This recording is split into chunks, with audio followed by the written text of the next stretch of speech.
Some of the questions that have come into my inbox from a mama with a 2-year-old.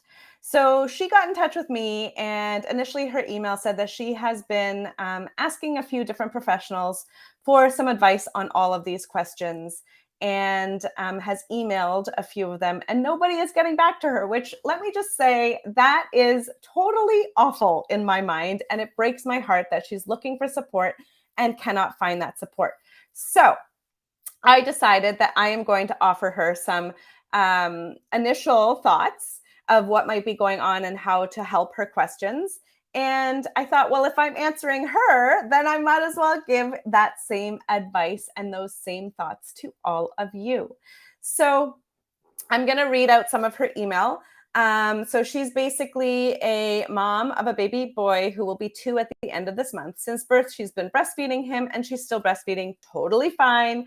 Since he turned 1, he's been eating a lot of solids. He wasn't nursing a lot during the day, just here and there, but she is still nursing him at night. She also indicated that he was getting used to his crib at the time. That being said, he got a cold a while back. They decided to um, just take care of his needs. She said baby him, but I'm going to reframe that as they were following their instincts and taking care of their needs and doing what they felt like he needed at the time to feel better and feel comforted. And they brought him into their bed to bed share. She said, since then, I have not been able to get him back in his crib for good or sleeping as well in his crib as he was sleeping before. And he seems to be nursing more often than before. So she said she kind of feels like it's more of a comfort nurse, but obviously it's getting exhausting for her. And she also feels like he nurses more than he should for his age. And she's confused, which totally. She also had stopped using the breast pump for quite a while now, and she's wondering if that is a bad thing. And so she has some confusion and questions around, is it too early to wean? How can she help him transition again into his crib without letting him cry it out? Is it a bad thing that she's not pumping milk anymore? The last time she tried, the bottle didn't fill up at all, but he still seemed to be getting milk. And also that he favors one boob over the other, and she tries to get him to nurse on the other side as well. Okay, so let's start with, is it too early to wean? First things first, there is never one set time that you must wean your baby or your toddler. My first weaned at 23 months, and that's because I went away for a week to a yoga training, and he wasn't getting milk for that week. And I was currently, I think, 33 weeks pregnant with my daughter. And I decided that, you know what, I would like some time before my daughter was born, where I just had my own body back to myself. And so when I got back from that trip, we just decided that there was no more milk for my son. And he was fine. We supported those emotions, and he was fine because I had been gone. My daughter, on the other hand, I weaned her at 3.5 years old. And that is because I was done. She could have gone on for probably a lot longer. And even to this day, it's now been a year since I weaned her. Even to this day, if she sees me getting changed, she'll point to my boobs and say, that's my milk.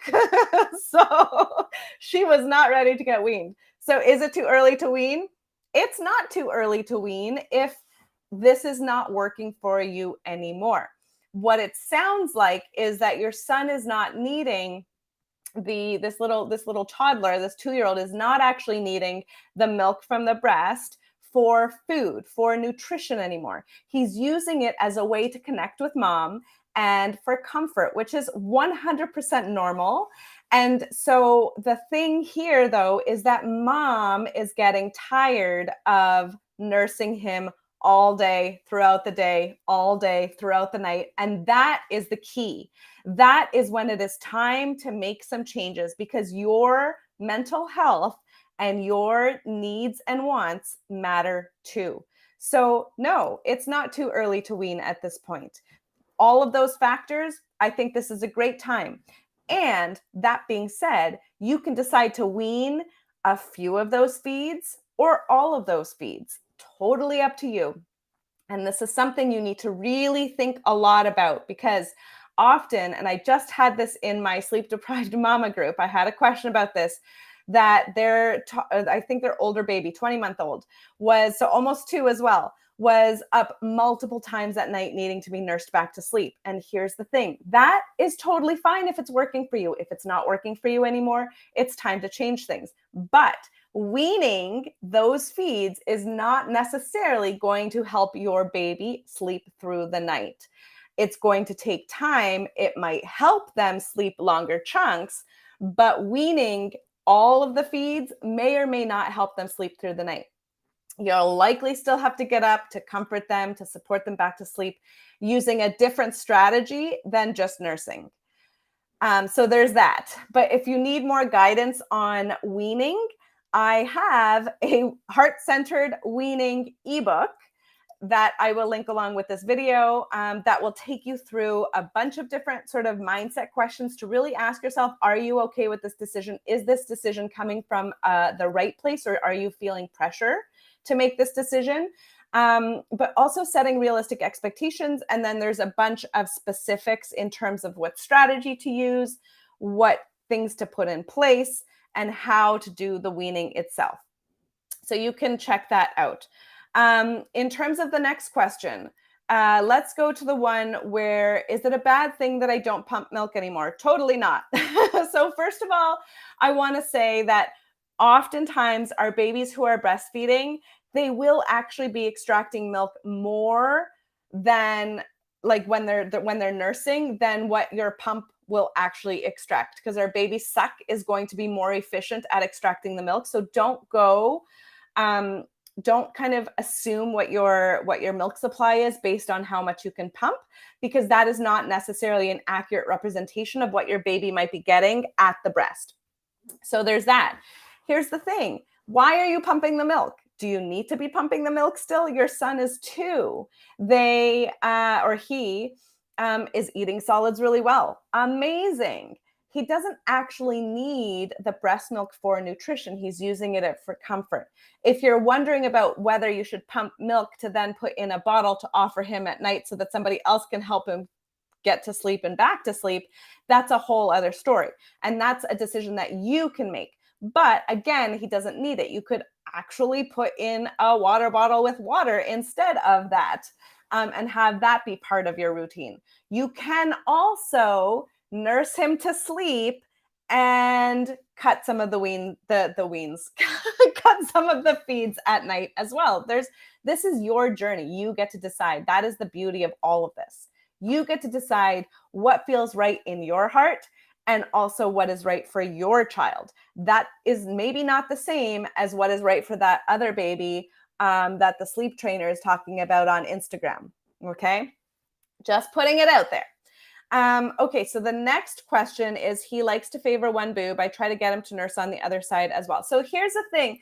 At 2, I wouldn't worry too much about this. But if your baby is younger and they're favoring one side versus the other, that leads me to think that there is a reason they're favoring one side versus the other. It could be body tightness, and they're actually just not comfortable. They don't get the same good latch. They don't have an efficient suck, swallow, breathe patterning because of potentially physical discomfort due to body tightness going on when they're nursing on one side. So I would definitely have a look at that. I also would want to question whether there was an oral dysfunction. So is the tongue moving properly? Is the tongue moving properly when they're feeding from one breast versus the other breast? What's going on with the tongue? Are they compensating because there's something going on with the tongue and they can only compensate when it's on one side? So there's that kind of thing to think about as well. And then, of course, it's very possible that one side of one of your breasts is making a little bit less milk, or has a slower letdown, or something like that. And so that could also potentially be something that is going on in terms of him wanting to nurse just on one side. It might be easier on one side. There might be a faster letdown on one side. This is something that if you are really worried about it, I wouldn't be too worried about it at 2 years. It's okay. Even if he just takes it from one breast, not a big deal. You want to make sure that you're managing so that other breast doesn't get too engorged. But if you do have more specific questions about that, I would actually recommend getting in touch with an IBCLC, so an International Board Certified Lactation Consultant. They can definitely help you with all of the nitty gritty pieces of the breastfeeding and, nursing from both sides and whether you should still be doing that and all of that. But follow your heart on this, okay? And then finally, I want to just quickly touch on how can I transition him again into his crib without letting him cry it out. So here's the thing. There's a big difference between our babies crying with our support and cry it out, which is often our babies crying on their own. And so our babies cry, even at 2. They're going to cry because that is their main form of communication.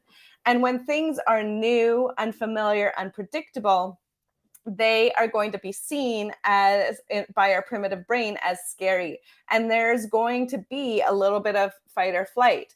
And if there's going to be emotions around the change. If you're changing from bed sharing to crib, there's going to be emotions. So this change is scary, but there's also going to be emotions around like, wait a second, this is not what I'm used to. I want status quo, because that's what our brain wants, is status quo. And so it's going to put up a fight, and there's going to be probably crying. Maybe there's going to be grabbing or hitting or some kind of other thing. They're going to be like, no, no, no, I want anything I can do to get back to mom and dad's bed. What I would recommend is start transitioning back to the nap or back to the crib during the naps and the first part of the night first.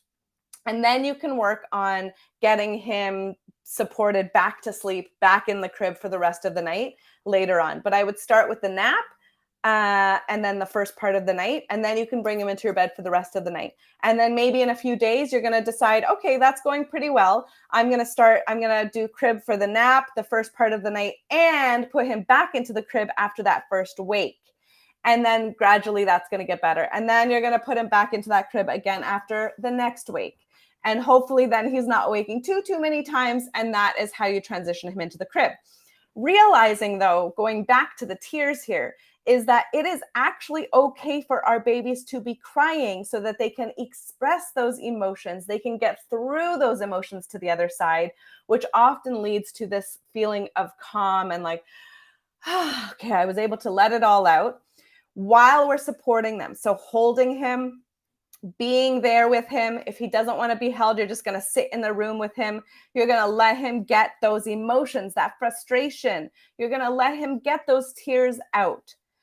And in a loving way, you're just going to hold space for him, whether that's hugging him, holding him, or just sitting next to him, or sitting in the same room as him, letting him know you're not leaving him alone. That is the difference. That supported tears like that is actually building emotional resiliency in our children.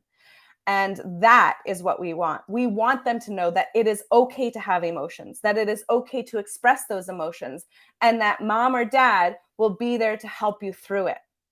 And that is what we want to teach our children. Okay, so hopefully that answered. I'm going to send this mom this video as well, but hopefully that helped some of you out there. And that's it. So feel free to come and join my sleep deprived mama group over on Facebook. The link is behind this video is below this video. And that is it for me today. Have a lovely Wednesday. I will talk to you all soon. Bye for